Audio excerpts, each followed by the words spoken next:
Hi, I'm Ryan Trengrove, owner and director of instruction here at Golf Swing Prescription and Indoor Golf Training Center in Laguna Hills, California. What I'm going to be sharing with you today is what are we supposed to do with the wrist set? What are the hands supposed to be doing in the golf swing?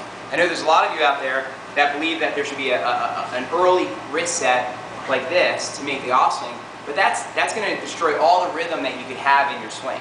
Okay? What I have here in this book, this is one of my favorite books. This is Jimmy Ballard's book. It's called How to Perfect Your Golf Swing Using Connection. And in here, he shows us a little story. And what I'm going to share with you is this. Your next question might well be, now that I've got the triangle to waist high, what do I do? The answer is you shouldn't have to do anything. At approximately waist high, the folding of the right arm and the momentum of the club will cause the natural hinging of the wrists. Years ago, one of the old touring pros was quoted, you're in the locker room changing your shoes, you hear two guys discussing wrist action, you don't have to look. You know they're amateurs. I agree. There should never be any conscious effort to cock or uncock the wrists during the golf swing. If the club's gripped correctly and the triangle is taken back with center while maintaining connection, the wrists will do their job perfectly without your mental assistance. Allow it to happen.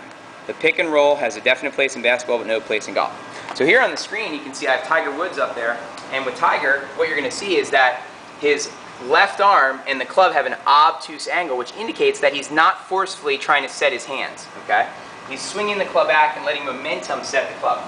If you look at me here, you'll see what we want is, now that we've got this one-piece move where the body turn is moving the club, we want to allow momentum to cause the hands to set, and the momentum is coming from the club head, and you'll notice that as that happens, I get an obtuse angle here between the left arm and the golf club. Okay? From this view, you'll see that as I do that, do my one piece, and I go back here, let momentum set the club. I want to make sure as I do that, the face stays square, so then I can turn my body back through, and the face will square up. If I go back, and as I let momentum set the club, I let the club twist, then as I come back down, that face will be open, and then I'm going to be in trouble. Okay, then I'm not going to be able to use my body, which is our goal.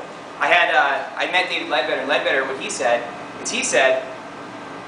which was surprising because I always thought he was more into the wrist stuff. He said, no, he said, Ryan, it's like an elephant head and an elephant trunk.